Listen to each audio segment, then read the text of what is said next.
드디어 로마서 9장 말씀입니다. 말씀 읽으시면서 어떠셨습니까? 이 말씀을 묵상하면서 사도 바울의 심경을 다시 한번 생각하게 됐습니다. 1절에 보시면 그리스도 안에서 참말을 하고 거짓말 안 한다고 사도 바울은 선포합니다. 또 내 양심이 성령 안에서 나와 더불어 증언하노니 나의 형제 3절이죠. 고륙의 친척을 위하여 내 자신이 저주를 받아 그리스도에게서 끊어질지라도 원하는 바라라고 선포했습니다. 왜 그랬을까 생각을 해봤습니다. 사도 바울은 가말리엘 문화생이었습니다. 그리고 베냐민 지파 사람이었습니다. 그리고 그는 하나님께 향한 그의 마음이 또 섬김이 특심이 있는 자고 유달랐습니다. 그런 그가 왜 변하게 됐을까요?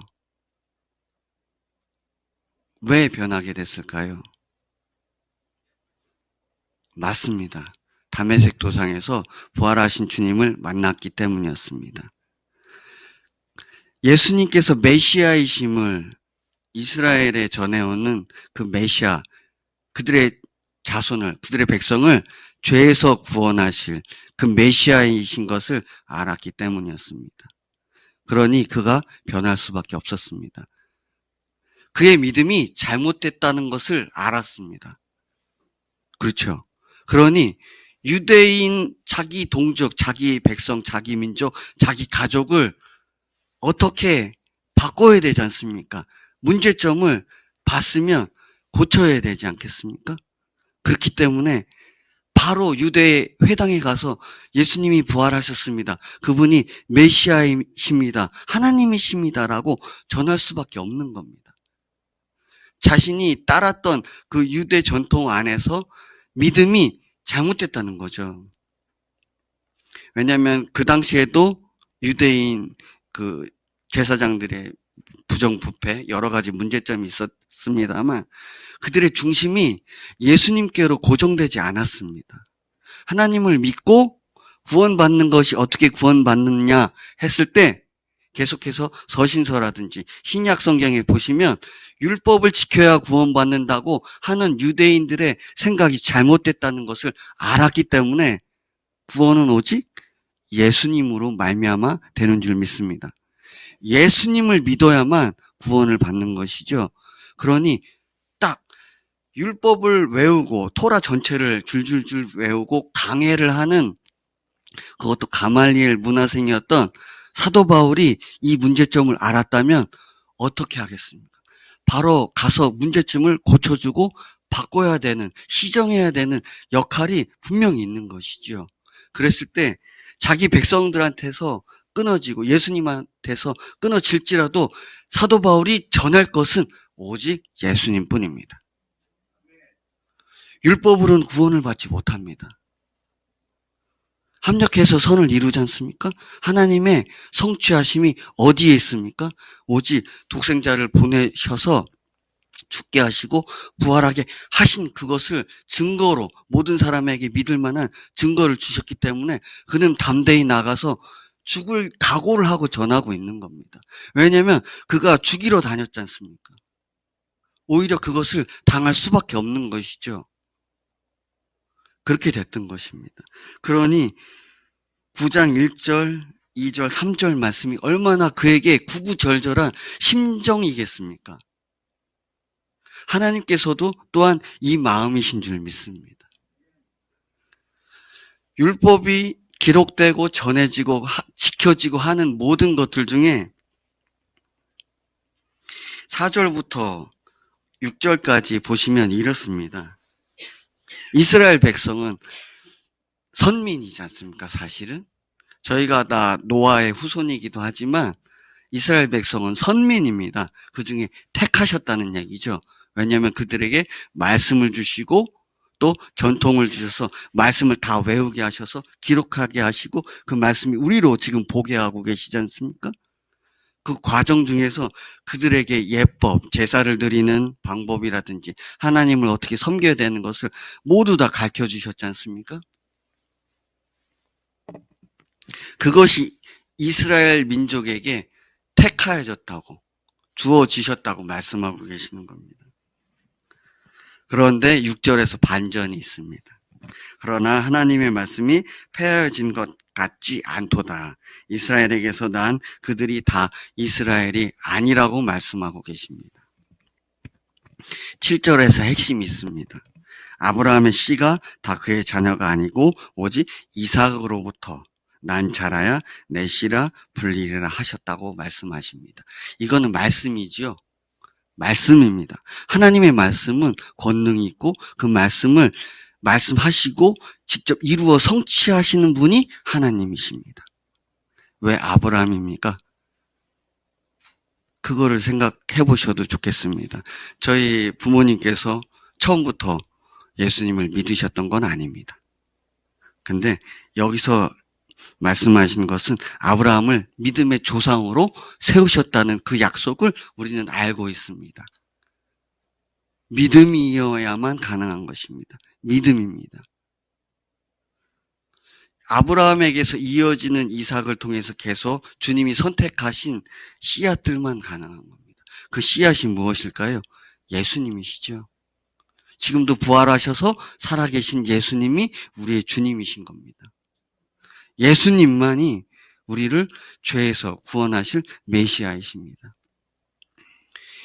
세상에 많은 종교들이 있습니다. 그렇지만 우리는 종교가 아닙니다.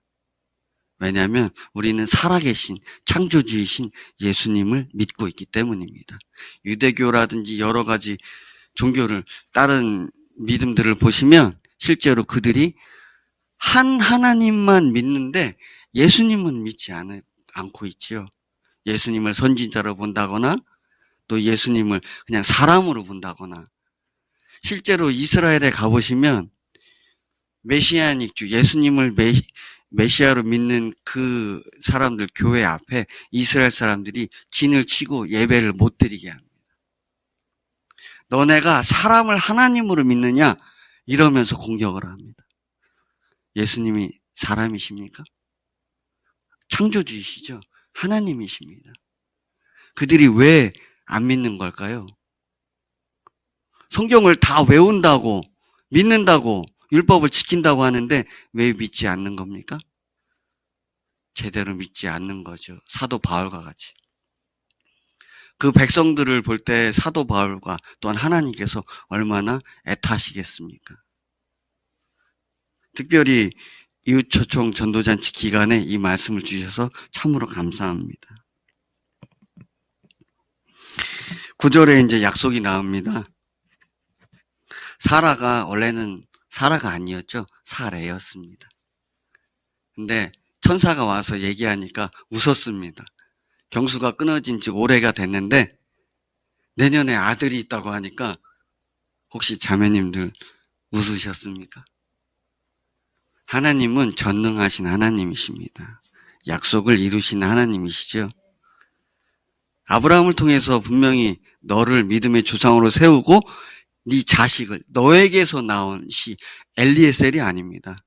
이삭을 직접 거론하신 거죠. 이삭을 통해서 예수님을 오게 하시다는 그 약속이죠. 그렇기 때문에 이삭을 태어나게 하신 겁니다. 그런데 이삭의 아들은 에서와 야곱입니다. 에서는 얼굴이 붉죠. 그리고 그가 출중했습니다. 힘도 세고 또 말도 잘 타고 했는데 그가 어떠했습니까? 야곱과 에서를 문득 딱 생각하시면 생각이 나실 겁니다. 혹시 이러지는 않으십니까? 야곱은 좀 왜소하고 에서는 건장하고 싸움도 잘하고 사냥도 잘해오고 이삭이 기뻐했죠. 사실은 기뻐했습니다. 그런데 하나님은 그러지 않으셨다는 겁니다. 하나님께서 그러지 않으셨다는 것. 그 중심을 보시는 하나님이시죠. 자신의 능력과 생각과 자신의 힘과 지혜를 의지해서 세상의 것을 쫓아서 아내마저도 자신이 좋은 대로 택했지 않습니까? 결국에는 엄마가 싫어하니까 혹시 엄마가 좋아할 만한 아내를 데리고 오죠. 근본부터 저는 달랐다고 생각합니다. 하나님께서는 야곱을 통해서 약속을 이뤄가고 계십니다. 제가 혹시 유대인이었으면은 이랬을 것 같습니다. 내 아버지 올라가면 아브라함이지 않습니까? 맞지 않습니까? 당당하지 않습니까? 율법도 있고 다 외우고 율법을 지키고 지금도 가면 토요일 날 주일은 일을 안 합니다. 아예 다 스톱해버립니다. 예배를 드리기 위해서. 하나님의 말씀을 지키기 위해서. 참으로 놀랍습니다. 하나님께서 말씀하신 것을 믿고 그것의 근본 핵심이 뭔지를 알고 믿고 지키는 자들에게 믿음을 또 허락하시고 또한 그들을 구원하신 줄 믿습니다. 왜냐하면 하나님의 놀라운 사랑을 우리가 다 헤아리지는 못하겠지요. 하지만 하나님의 아들이신 예수님을 이 땅에 보내셔서 십자가에 죽게 하시고 부활하셔서 사도 바울은 보고 믿었지만 저희는 믿지 않고 보지 않고 믿지 않습니까? 저희를 얼마나 사랑하시겠습니까? 그런데 자기 아들을 죽게 하고 믿게 하고 증거 수고했는데 이걸 보고 믿지 않는 자들을 하나님이 얼마나 싫어하시겠습니까? 우리 동빈이 보면 정말 귀하시지 않습니까? 동빈이를 주고 다른 사람을 구했는데 만약에 그거에 대해서 반대하는 생각을 가지고 계시다면 어떡하시겠습니까? 정말 너무 밉지 않으시겠습니까? 그러니 저희가 전할 믿음은 오직 예수님인 줄 믿습니다. 계속해서 말씀하고 계십니다. 모세도 나오고요. 또 바로라고도 나오는데요. 그래서 18절에는 하나님께서 하고자 하시는 자, 또 긍휼히 여기시고 하고자 하시는 자를 완악하게 한다고 하셨습니다. 이 말씀에서 조금 생각이 깊어졌습니다.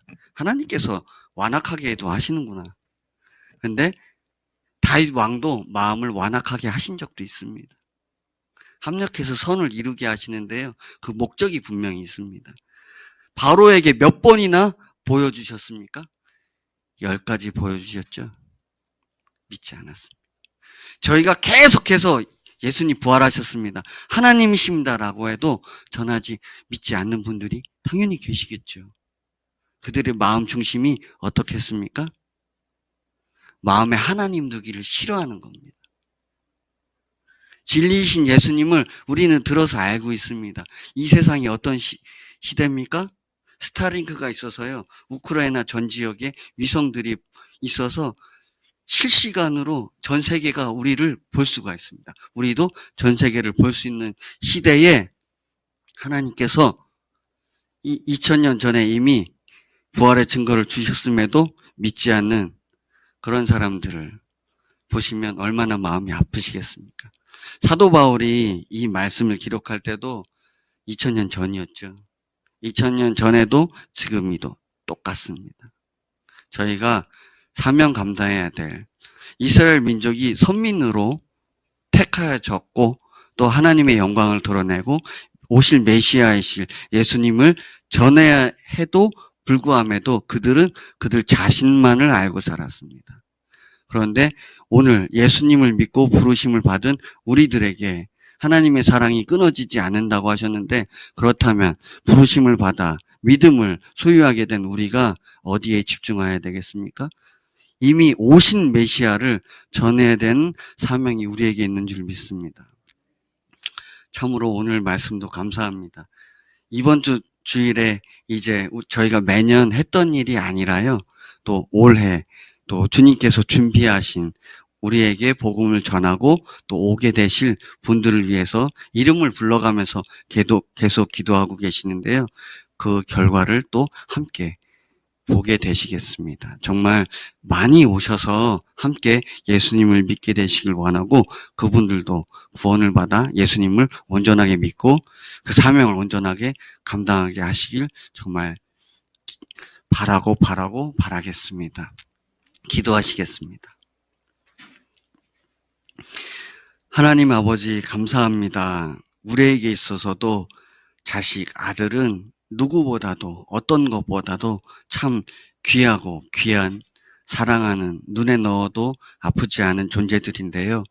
하나님 아버지께서는 그 아들, 외아들, 독생자 예수님을 우리에게 주시고 우리의 모든 죄를 사해 주셨고 또한 우리를 하나님의 자녀로서 부르실 준비를 다 마치셨고 우리가 하나님의 뜻을 따라서 먼저 부르심을 받은 자들이 되었습니다.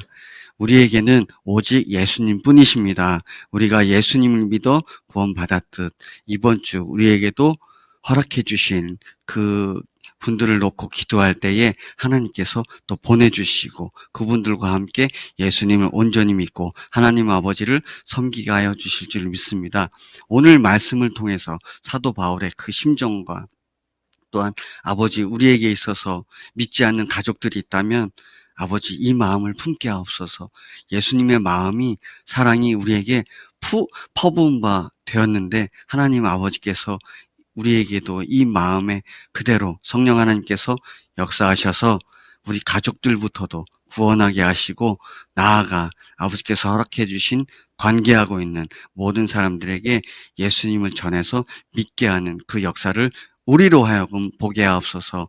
감사드리며 예수님의 이름으로 기도드렸습니다. 아멘.